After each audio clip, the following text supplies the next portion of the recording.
対人関係でストレスをためない考え方。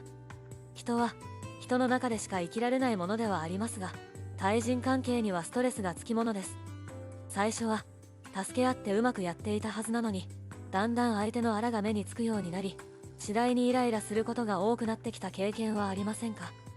今回はなぜ人の中にいてイライラするのかということを考えてみたいと思います。原因が推測できれば対策も打てるので、イライラが格段に減ると思います。パターンと考え方が頭の中に入れば、わざわざイライラの渦の中で飛び込まなくて済み、ストレスも無駄に増やさずに済みます。今回お伝えするイライラの原因と鎮め方を一つの考えとして参考にしていただければと思います。対人関係でイライラするのはなぜ？対人関係でイライラするときは、相手に原因があることももちろんですが、こちらの考え方によって本来やり過ごせるものをわざわざイライラする対象にしてしまっている可能性もあります。その例をいくつか挙げてみましょう。この例は全て私が経験したこと、目撃したことをざっくりとまとめてみたものですが、これらに思い当たる方も多いと思います。多責思考になっていないか。いきなり辛辣な例えになるのですが、何かイライラすることがあった場合に全て相手のせいにしたくなる癖がある人は要注意です。多責思考には、悪いことは全て自分以外のせいだと考えること以外に、自分がこれだけ頑張ったのになぜあの人を認めてくれないんだ、認めてくれないことは間違っているという考えも含まれます。頑張ったのに認めてくれないと言って相手を一方的に責めるというのは、他人軸で生きているからこそ生まれる考え方です。これは人に機嫌をとってもらおうとする行動です。人に機嫌をとってもらおうとするということは、言葉をまだ持たない赤ちゃんが泣いて大人に世話をしてもらうのと同じで、そこから卒業できていないということなのだそうです。イライラしたことがあった場合、その感情を引き寄せたのは自分の捉え方なのです。出来事はただ出来事だけなのであって、それをイライラに捉えるか、しょうがなかったと捉えるか、解釈するのは自分自身なのです。イライラする集団の中にいる。先ほどの多責思考の考えを前提にして、よくあるパターンを考えてみましょう。ある集団の中で、一挙手一投足が腹の立つ人が出現することがあります。むしろあるあるかもしれません。その時には一旦立ち止まって、ちょっと考え直してみてください。もしかしたら、一挙手一投足が腹の立つ人が周りにたくさんいて、自分がもしその中で一番偉いように思えたら、自分もそのレベルと一緒だということです。イラつく人にイラつくことを言われたりされたりするのは、その人と価値観が一緒だからです。集団の中で自分が一番統率をとっていたり、その集団のレベルの低さばかり目につく場合、自分よりレベルの高い人はいないということになります。それで満足していてはいけません。自分がそこで頭打ちになってしまい、あとは対抗していくのみだからです。そうすると自分自身が他の動画でも言った正義マンになってしまう恐れがあり、人間関係がギクシャクし、そればかりか、さらに集団のレベルが低くなってしまいます。その集団に腹が立つのであれば、関わりを最小限にできないか、あるいは離れることができないかということから考えてみてください。上下関係がないと生きられない人の中にいる。いくらフラットな関係に見えても、必ず上下関係が生まれます。適度なリーダーシップは集団をまとめる上で大切ですが、それが極端になると受けるストレスが強くなってしまいます。中にいると辛いグループの内部構造は、上が威圧的、下が従属的で、イエスマンが欲しい人と強い態度の人の下にいないと不安で生きられない人がセットでひっついています。この場合は集団で物を考える傾向が強いので、グループの中から一人ずつ取り出すと結構挙動不審だったりするケースはよく見かけました。上下関係がないと生きられないのは、お互いに自信がないから、集団で評価し合わないと不安になってしまうからです。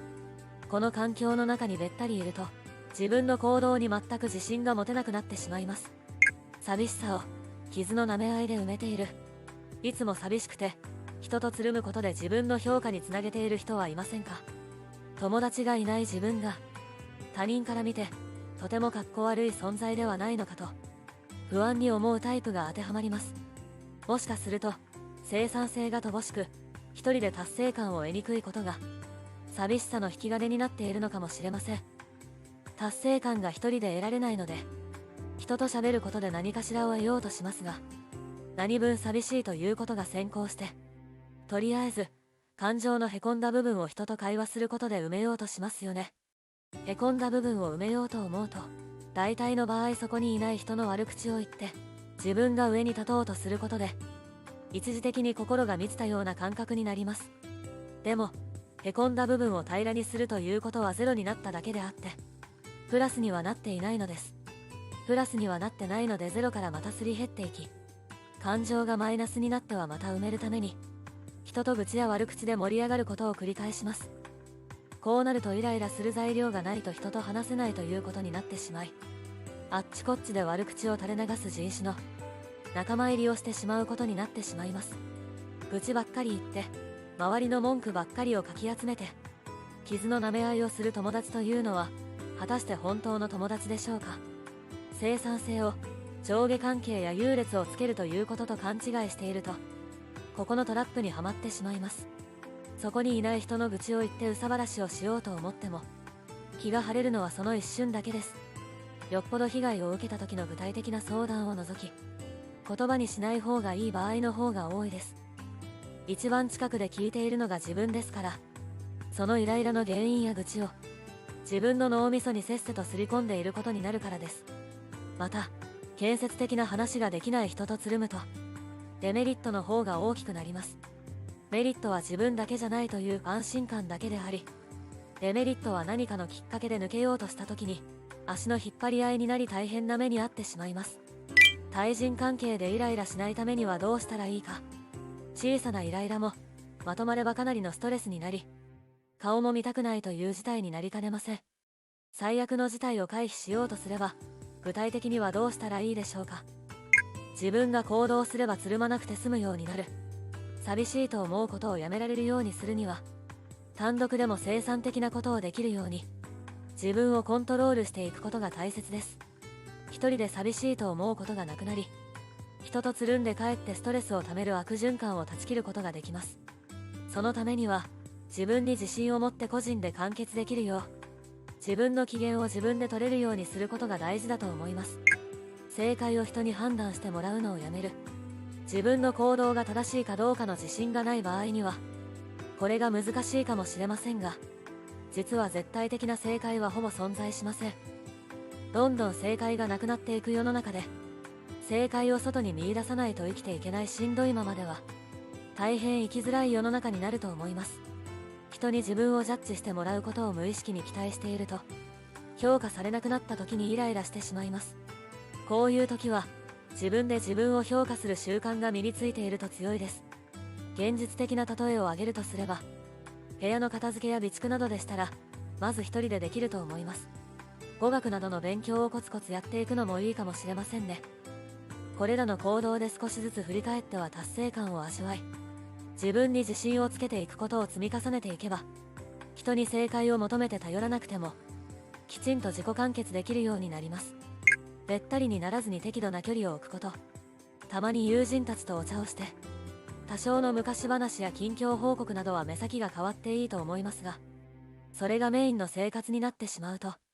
かえってストレスがたまり、ループになって抜け出せなくなってしまいます。お茶などするにしても時間を決め、悪口などが出そうになったら話をそらすなど、